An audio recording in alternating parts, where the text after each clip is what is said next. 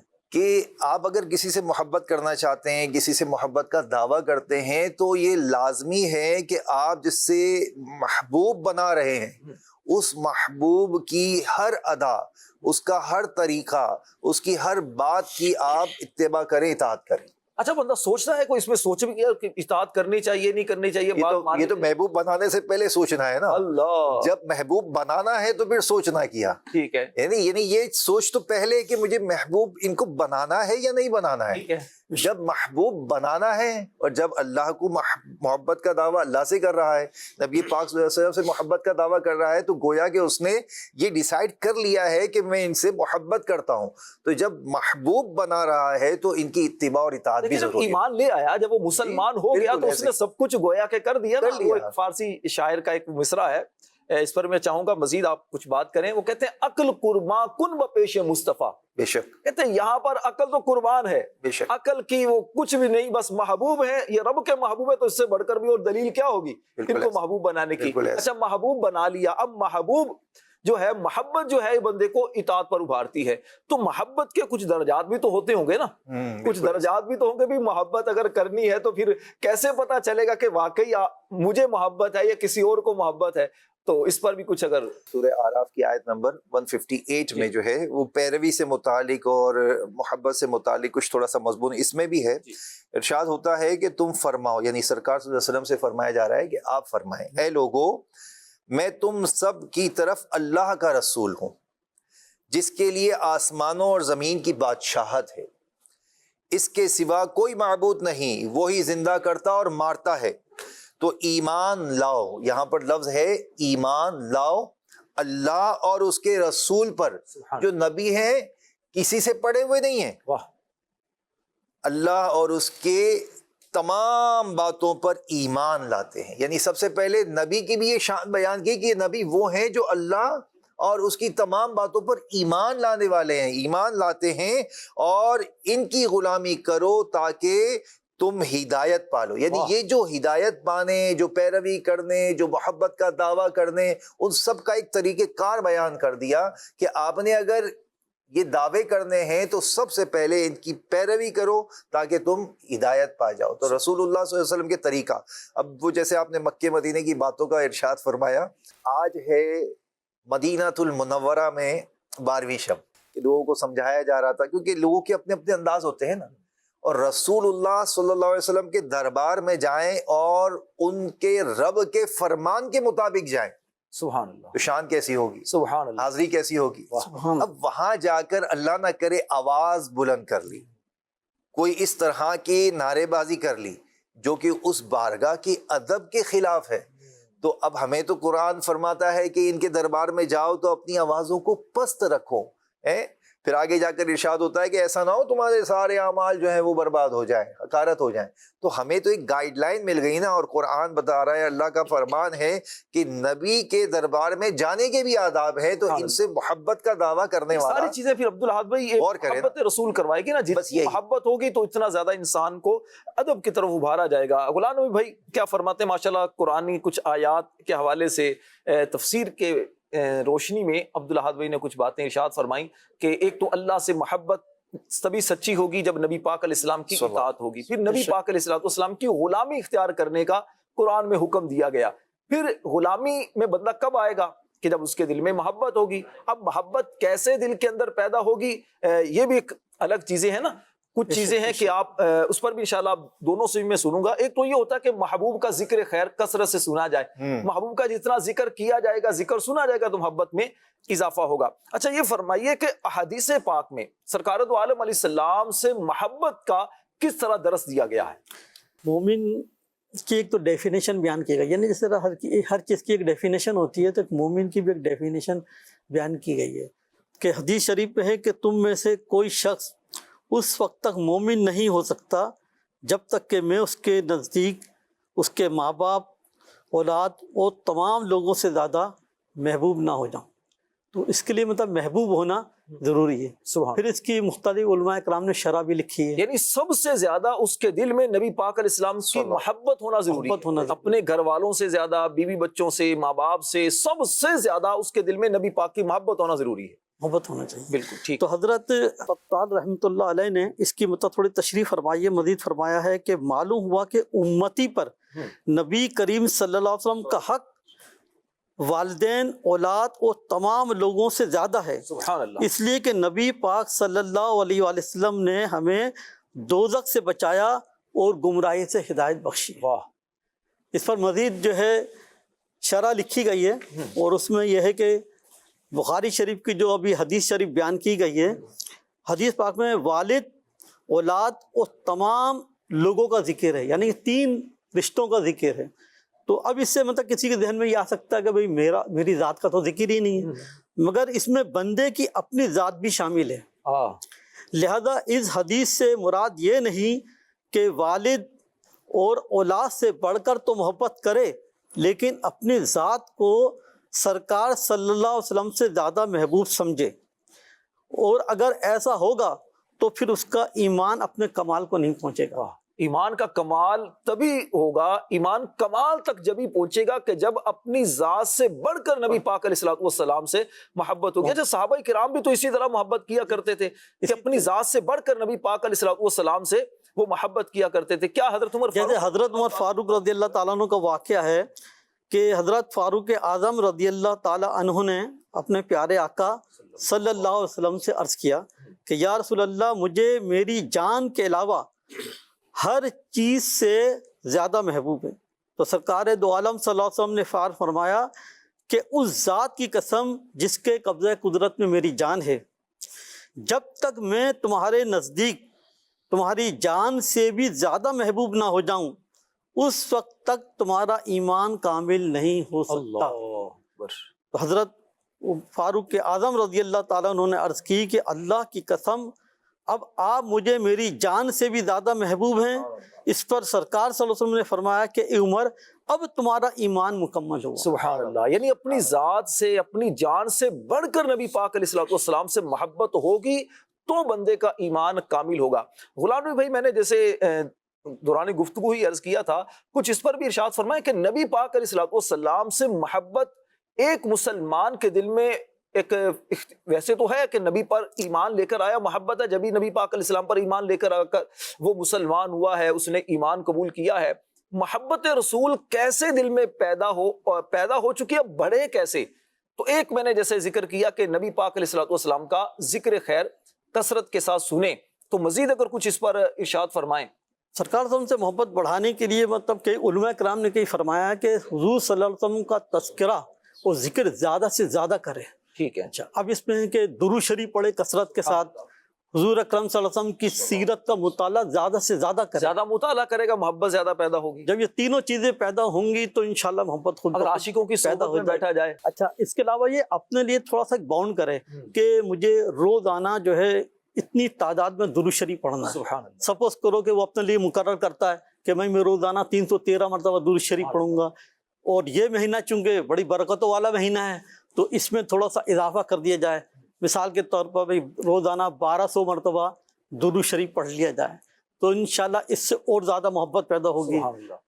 وقت المدینہ کی رسائل ہیں، کتابیں ہیں، سیرت مصطفیٰ صلی اللہ علیہ وسلم، اس کا مطالعہ کیا جائے، اس سے بھی محبت میں انشاءاللہ اضافہ ہوتا مذاکروں میں اگر شرکت کی جائے، مدنی چینل کو دیکھنے کی اگر عادت بنا لی جائے، عاشقوں کے یوں سمجھے کہ اس دور کے امیر اہل سنت کی اگر مبارک سیرت کا مطالعہ کیا جائے، آپ کی صحبت میں بیٹھا جائے۔ اگر آپ کراچی میں ہیں، کراچی میں آ کر مدنی مذاکروں میں شرکت کریں، اور دنیا کے کسی بھی ملک میں ہیں، کہیں پر بھی آپ ہیں، مدنی چینل کے ذریعے، سوشل میڈیا کے ذریعے امیر اہل سنت کا کلام سنیں، پھر نعت خوانوں کے کلام اگر آپ سنیں جو، تو اس سے بھی انشاءاللہ عشق رسول میں مزید اضافہ ہوگا۔ ابھی ہم آپ کو ایک سیگمنٹ کی طرف لے کر چلیں گے، اور وہ سیگمنٹ کیا ہے؟ نور والے نبی کی سیرت۔ لیکن اب اس سیگمنٹ میں کیا کیا ہوگا، ایک تسلسل کے ساتھ الحمدللہ ہمارا یہ سیگمنٹ چل رہا ہے۔ پیارے آقا صلی اللہ علیہ وآلہ وسلم کی مبارک سیرت پر اس میں گفتگو ہوتی ہے. توجہ سے اگر آپ دیکھا کریں گے، سنا کریں گے، انشاءاللہ الکریم آپ کو اس سے بہت فائدہ ہوگا. تو آئیے بڑھتے ہیں اپنے سیگمنٹ کی جانب جس کا نام ہے نور والے نبی کی سیرت. سائے کا سایہ نہ ہوتا ہے نہ سایہ نور کا. مدنی چینل کے ناظرین، آپ دیکھ رہے ہیں پروگرام نور والے نبی، اور آج ہمارا سیگمنٹ جو ہے نور والے نبی کی سیرت، اس میں پیارے آقا صلی اللہ علیہ وآلہ وسلم کی مبارک سیرت کو آپ کے سامنے بیان کیا جائے گا. پیارے اسلامی بھائیوں، اسلام کی علل اعلان تبلیغ شروع ہوتے ہی ظلم و ستم کی جاسوس آندیاں چل پڑیں. کفار مکہ بنو ہاشم کے انتقام اور جنگ کے خطرے کی وجہ سے اللہ کے آخری نبی صلی اللہ علیہ وسلم کو شہید تو نہ کر سکے، لیکن جتنا ہو سکا انہوں نے ظلم و ستم کے پہاڑ توڑے. آپ کو معاذ اللہ کاہن، جادوگر، پاگل، دیوانہ اور نہ جانے کیا کیا کہتے رہے، اور آپ کی شان و عظمت نشان میں گستاخانہ جملہ بکتے، اور کبھی دروازے رحمت پر جانوروں کا خون ڈالتے، کبھی راستوں میں کانٹے بچھاتے تو کبھی جسم اطہر کو نشانہ بناتے. ایک دفعہ جب آپ صلی اللہ علیہ وسلم حرم کعبہ میں سجدہ کر رہے تھے تو اسی حالت میں عقبہ نامی ایک بدبخت غیر مسلم کافر نے مبارک پیٹھ پر بچہ دان، یعنی وہ کھال جس میں اونٹنی کا بچہ لپٹا ہوا ہوتا ہے، وہ آقا کریم علیہ السلام پر ڈال دیا. یہ منظر دیکھ کر کفار ہنسنے لگے اور خوشی سے باولے ہو رہے تھے کہ پھر آپ کی شہزادی سیدہ فاطمہ رضی اللہ تعالی عنہا وہ تشریف لائیں اور اس بچہ دان کو وہاں سے ہٹایا.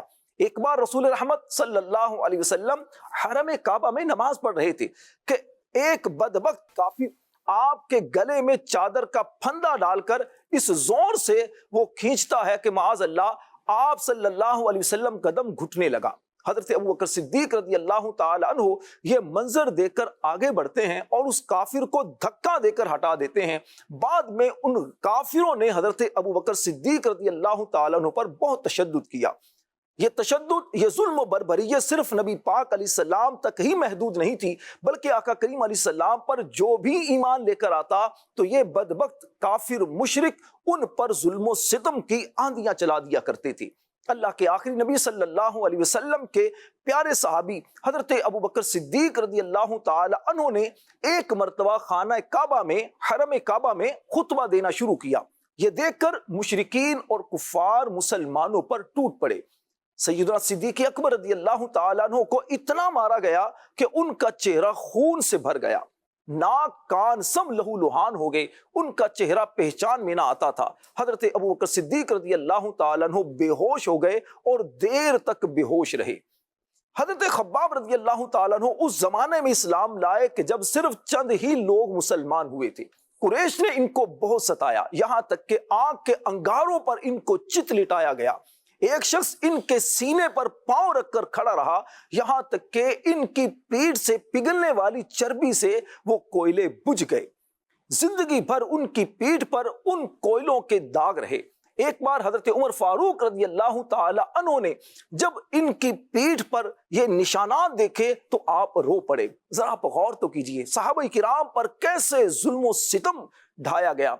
مشہور عاشق رسول سیدنا بلال حبشی رضی اللہ تعالی عنہ، ان کے گلے میں رسی ڈال کر ان کو بازاروں میں گھسیٹا جاتا، ان کی پیٹھ پر لاٹھیوں کی بارش کی جاتی. دوپہر کے وقت تیز گرم ریت پر ان کو لٹا کر ان پر اتنی بھاری اور ان کی چھاتی پر پتھر رکھ دیے جاتے کہ ان کی زبان باہر نکل آتی. اس حال میں بھی یہ احد احد کے نعرے لگاتے تھے کہ اللہ ایک ہے، اللہ ایک ہے. ایسا نہیں تھا کہ صرف مردوں کو ہی ظلم و ستم کا نشانہ بنایا جاتا، بلکہ وہ خواتین جو اسلام قبول کرتی انہیں بھی تکالیف کا سامنا کرنا پڑتا. حضرت عمار بن یاسر کی والدہ حضرت سمیہ رضی اللہ تعالی عنہ وہ خوش بخت خاتون ہیں جنہوں نے سب سے پہلے اپنے خون کا نذرانہ پیش کیا. یہ بوڑھی تھیں، ابو جہل نے انہیں نیزہ مار کر شہید کر دیا تھا. اسلام کی پہلی شہید ہونے کا اعزاز انہیں حاصل ہے. جب کفار قریش مسلمانوں کو تکالیف دینے سے باز نہیں آئے بلکہ ان کے ظلموں میں مزید اضافہ ہونے لگا تو اللہ کے پیارے اور آخری نبی صلی اللہ علیہ وسلم نے اپنے جانثار صحابہ کو اجازت دی کہ وہ ہجرت کر کے حبشہ کی طرف چلے جائیں. حبشہ کا بادشاہ نجاشی عیسائی دین پر عمل کرتا تھا اور انصاف پسند اور نرم دل تھا۔ اعلان نبوت کے 5ویں سال 11 مرد اور 4 عورتوں کے ایک قافلے نے اپنے پیارے وطن مکہ کو چھوڑ کر حبشہ کی طرف ہجرت کی۔ اسے ہجرت اولا کہتے ہیں۔ کچھ دنوں کے بعد پیارے آقا صلی اللہ علیہ وسلم کے مزید صحابہ اور صحابیات نے حبشہ کی طرف ہجرت کی، یہاں تک کہ حبشہ کی طرف ہجرت کرنے والوں کی تعداد 82 افراد تک پہنچ گئی۔ یہ دیکھ کر قریش نے حبشہ کے بادشاہ کی طرف ایک وفد بھیجا، جس نے بادشاہ سے اصرار کیا کہ وہ مسلمانوں کو ان کے حوالے کر دیں، لیکن وہ بادشاہ چونکہ انصاف پسند تھا، وہ دیکھ رہا تھا کہ زیادتی ان غیر مسلموں کافروں کی طرف سے ہو رہی ہے، لہٰذا اس بادشاہ نے، نجاشی بادشاہ نے مسلمانوں کو ان غیر مسلموں کے کفار و مشرکین کے حوالے نہیں کیا۔ پیارے اسلامی بھائیوں، ایک وقت وہ بھی آیا کہ جب کفار مکہ کو بہت زیادہ ظلم و ستم کی وجہ سے اب کوئی ان کو نظر نہیں آ رہا تھا کہ کوئی ہمیں رسپانس مل سکے، تو اب ان کی خوش فہمی چونکہ یہ دور ہو چکی تھی، اور اب ان کو ایک طرح سے یہ لگتا تھا کہ اگر ہم ظلم و ستم مزید بڑھا دیں، مسلمانوں کو قید کر دیں، تو شاید ہم اسلام کی تحریک کو کمزور کر دیں گے، لیکن ایسا نہیں ہو سکا۔ ان کی جتنی زیادہ کوشش ہوتی تھی اتنا ہی زیادہ مسلمانوں کی تعداد میں اضافہ ہوتا چلا جا رہا تھا۔ اس صورتحال سے وہ آپے سے باہر ہونے لگے۔ تمام سرداران قریش اور مکہ کے دوسرے کافروں نے یہ ایک اسکیم بنائی، ایک پلاننگ کی کہ اللہ کے آخری نبی صلی اللہ علیہ وسلم اور ان کے خاندان کا مکمل بائیکاٹ کر دیا جائے۔ اس تجویز کے مطابق تمام قریشی جو قبیلے تھے انہوں نے ایک معاہدہ کیا کہ جب تک بنی ہاشم کے خاندان والے حضور صلی اللہ علیہ وسلم کو ہمارے حوالے نہیں کریں گے، کوئی شخص بنو ہاشم کے خاندان سے شادی نہیں کرے گا، کوئی شخص ان کے ہاتھ کسی قسم کی خرید و فروخت نہیں کرے گا، کوئی شخص ان لوگوں سے میل جول، سلام کلام اور ملاقات نہیں کرے گا، کوئی شخص ان لوگوں کے پاس کھانے پینے کا کوئی سامان نہیں جانے دے گا۔ منصور بن اکرمہ نے اس معاہدے کو لکھا اور تمام قریش کے جو سردار تھے انہوں نے اس پر دستخط کر کے اس دستاویز کو کعبے کے اندر لٹکا دیا۔ ابو لہب کے سوا تمام بنو ہاشم ابو طالب کی وہ گھاٹی جس کو اب شعب ابی طالب کہتے ہیں اس میں محصور ہو گئے۔ ان میں غیر مسلم بھی شامل تھے جو صرف اپنے خاندانی تعلق کی وجہ سے آپ کے ساتھ شریک ہوئے۔ 3 سال تک بنو ہاشم اس گھاٹی میں رہے۔ یہ 3 سال کا زمانہ اس قدر سخت تھا کہ بنو ہاشم درختوں کے پتے اور سوکھے چمڑے پکا پکا کر کھاتے تھے۔ بھوک سے بلکتے ہوئے ننھے بچے اس قدر زور زور سے روتے کہ ان کی آوازیں دور دور تک سنائی دیا کرتی تھی، مگر ان سخت دل کافروں نے ہر طرف سے گھاٹی پر پہرا بٹھایا ہوا تھا کہ کھانے پینے کی کوئی چیز اندر نہیں پہنچنے دیتے تھے۔ 3 سال اسی حالت میں گزر گئے تو اللہ کریم نے اپنے پیارے حبیب علیہ السلام کو خبر دی کہ اس معاہدے کو دیمک اس طرح چاٹ گئی ہے کہ اللہ کے نام کے سوا کچھ بھی باقی نہیں رہا۔ جب آپ علیہ السلام نے یہ خبر اپنے چچا ابو طالب کو دی تو انہوں نے کفار قریش کو جا کر کہا کہ میرے بھتیجے نے مجھے اس طرح یہ خبر دی ہے۔ تو انہوں نے کہا کہ ٹھیک ہے، اپنا معاہدہ لے کر آؤ۔ ابو طالب نے جب یہ مطالبہ کیا اور وہ معاہدہ لے کر آئے تو نبی پاک علیہ السلام کی یہ خبر بالکل درست نکلی۔ پھر ہوا کیا کہ اب انہوں نے یہ ماننا ان کی مجبوری بن گیا کہ اب نبی پاک علیہ السلام کی جو واپس لینے کی، جو ان کو حوالے کرنے کی جو ایک ہمارا مطالبہ تھا، اس سے وہ باز آ گئے۔ اور جب جا کر دیکھا تو ان کے ہوش اڑ گئے کہ اس معاہدے میں واقعی ایسا تھا کہ جیسا نبی پاک علیہ السلام نے بیان کیا تھا۔ پیارے اسلامی بھائیوں، اعلان نبوت کے 10ویں سال جبکہ شعب ابی طالب کے محاصرے کو ختم ہوئے ابھی تھوڑا ہی عرصہ گزرا تھا تو اللہ کے آخری نبی صلی اللہ علیہ وسلم کے چچا ابو طالب کا انتقال ہو گیا۔ ابو طالب کی وفات سے پیارے آقا علیہ السلام کو بہت صدمہ ہوا۔ ابو طالب کی وفات کو 1 ہفتہ بھی نہ گزرا تھا کہ آپ علیہ السلام کی زوجہ حضرت خدیجہ رضی اللہ تعالی عنہا بھی دنیا سے پردہ فرما گئی۔ مکہ میں یہ 2 ہی تو ایسی ہستیاں تھیں جو آپ علیہ السلام کے بہت قریب تھیں، قدم قدم پر انہوں نے آپ کی حمایت اور مدد کی۔ جب آپ نے کفر و شرک کے تاریک اندھیروں میں توحید کی شمع روشن کی تو کفار نے جو طوفان بدتمیزی برپا کیا تھا، یہ دونوں ہستیاں اس وقت مشکل وقت میں آپ کا سہارا بنی رہیں۔ ان کی وفات کے حادثے کے 1 ہی سال میں بڑی قلیل مدت میں یہ واقعات رونما ہوئے اور آپ کو اس سے بہت رنج و غم ہوا، اسی لیے آپ علیہ السلام نے اس کو غم کا سال یعنی عام الحزن قرار دیا تھا۔ ذرا غور کیجئے، پیارے آقا صلی اللہ علیہ وسلم پر ظلم و ستم اتنا کیا گیا، آپ کے صحابہ کو اتنا ستایا گیا، لیکن نبی پاک علیہ السلام نے دین اسلام اور اللہ تبارک و تعالیٰ کی طرف سے جو آپ کو ذمہ داری دی گئی لوگوں کو دین کی طرف بلانے کی، ایک اللہ وحدہ لا شریک پر ایمان لانے کی، تو آقا کریم علیہ السلام اس سے پیچھے نہیں ہٹے، اور ایک وقت وہ آیا کہ جب لوگ آپ کے قریب آنے لگے۔ اللہ تبارک و تعالیٰ پیارے آقا علیہ السلام پر کروڑوں رحمتوں کا نزول فرمائے اور آپ کے صدقے ہم گناہگاروں کی مغفرت فرمائے، آمین بجاہ النبی الامین صلی اللہ علیہ وسلم۔ صلو علی الحبیب صلی اللہ علی محمد وعلی آلہ وصحبہ وبارک وسلم۔ مدنی چینل کے ناظرین، آپ دیکھ رہے ہیں پروگرام نور والے نبی صلی اللہ علیہ وسلم۔ پڑھیں گے اپنے مبلغین کی جانب، اور مبلغین سے نبی پاک علیہ السلام کا جو آج ہم نے موضوع لیا تھا نور والے نبی سے کی محبت، اس پر انشاءاللہ بات کریں گے۔ عبدالحاد بھائی، میں چاہوں گا اس پر کچھ بات کریں کہ محبت کے کچھ درجات ہوتے ہیں، اس پر بھی کچھ بات کی جائے۔ محبت رسول میں اضافہ کیسے ہو، کچھ غلام نبی بھائی نے اس پر بیان کیا تھا، تو محبت کے درجات کیا ہوتے ہیں اور محبت انسان کو کیسے اطاعت پر ابھارتی ہے، اس پر کچھ اشارہ فرمائیں۔ راشد بھائی، اس میں ایسا ہے کہ بعض اوقات بندہ جو ہے نا، وہ جب ادھر سے کچھ بات سنتا ہے، ادھر سے کچھ بات سنتا ہے، اور ادھر سے کچھ بات سنتا ہے، تو اس کا دل ہوتا ہے کہ یار کسی کی بات جو ہے وہ لے لوں۔ تو اس پر میں آج کل کے دور میں، چونکہ فتنے کا دور ہے اور بہت جدید دور ہے، سوشل میڈیا کا دور ہے، حضرت جابر رضی اللہ عنہ کی ایک روایت ہے جسے شعب الایمان میں حدیث کو نقل کیا گیا، حدیث نمبر 176۔ حضرت عمر رضی اللہ تعالیٰ ایک مرتبہ بارگاہ رسالت میں حاضر ہوئے اور عرض کیا کہ ہم یہودیوں کی کچھ باتیں جو ہیں وہ سنتے ہیں جو ہمیں بھلی معلوم ہوتی ہیں، کیا آپ ہمیں اجازت دیں گے کہ ہم انہیں لکھ لیا کریں؟ نبی کریم صلی اللہ تعالیٰ علیہ وآلہ وسلم نے ارشاد فرمایا، کیا تم یہودیوں اور عیسائیوں کی طرح حیران ہو؟ میں تمہارے پاس روشن اور صاف شریعت لے کر آیا، اور آج حضرت موسیٰ علیہ السلام ہوتے تو انہیں بھی میری اتباع کے بغیر چارہ نہ تھا۔ سبحان اللہ، اللہ اکبر، اللہ اکبر۔ یعنی اہل علم پر یہ بات واضح ہے کہ حقیقی اور کامل اطاعت یہ محبت کے بغیر ممکن ہی نہیں۔ سبحان اور جبھی تو بڑی پیاری بات کہی جاتی ہے کہ بے شک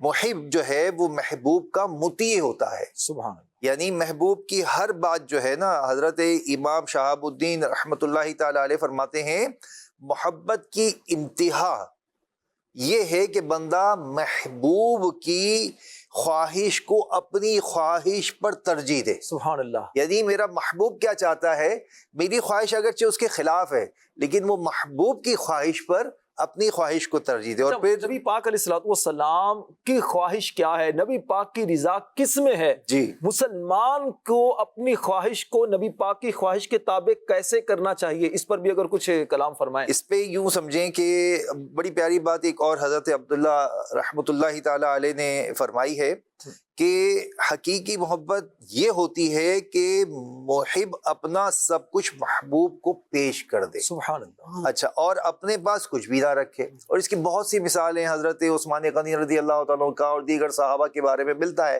کہ انہوں نے اپنا مال جو ہے وہ سرکار صلی اللہ علیہ وسلم کے دربار میں یوں پیش کر دیا۔ صدیق اکبر رضی اللہ تعالیٰ کا واقعہ تو بہت ہی مشہور ہے، لیکن ہم اگر آج کے دور میں تھوڑا سا غور کریں نا کہ میرا دل چاہتا ہے کہ میں یہ کام کروں، تو مجھے اولاً یہ دیکھنا ہوگا نبی پاک صلی اللہ علیہ وسلم اس کے بارے میں کیا فرماتے ہیں، سبحان اللہ، رسول اللہ صلی اللہ علیہ وسلم نے اس بارے میں ہمیں کیا گائیڈ لائن دی ہے، ہماری کیا رہنمائی فرمائی ہے۔ بہت سی چیزوں کا انسان کا دل ہوتا ہے کہ یار یہ بھی کر لوں، یہ بھی کر لوں، یہ بھی کر لوں، اچھا بہت کچھ لگتا ہے لیکن سب کچھ اچھا ہوتا نہیں۔ صبح فجر میں اٹھنے کو دل نہیں کرتا، بالکل ایسے ہی۔ تو اب کیا کرے گا؟ اب تو سردیاں قریب آ رہی ہیں نا، ہاں، اب تو اور زیادہ مشقت ہوگی۔ اور ابھی یوں سمجھیں کہ 7 ربیع الاول سے امیر سنت نے ایک ٹاسک دے دیا ہے۔ پتہ نہیں مذاکرے جو دیکھتے ہیں معمول سے انہوں نے دیکھا ہوگا، کیا ٹاسک دیا؟ وہ ٹاسک بڑا پیارا ٹاسک دیا ہے۔ اور یوں سمجھیں کہ اطاعت رسول صلی اللہ علیہ وسلم کا ایک انداز میں نے دیکھا کہ نبی پاک صلی اللہ علیہ وسلم، ہم تو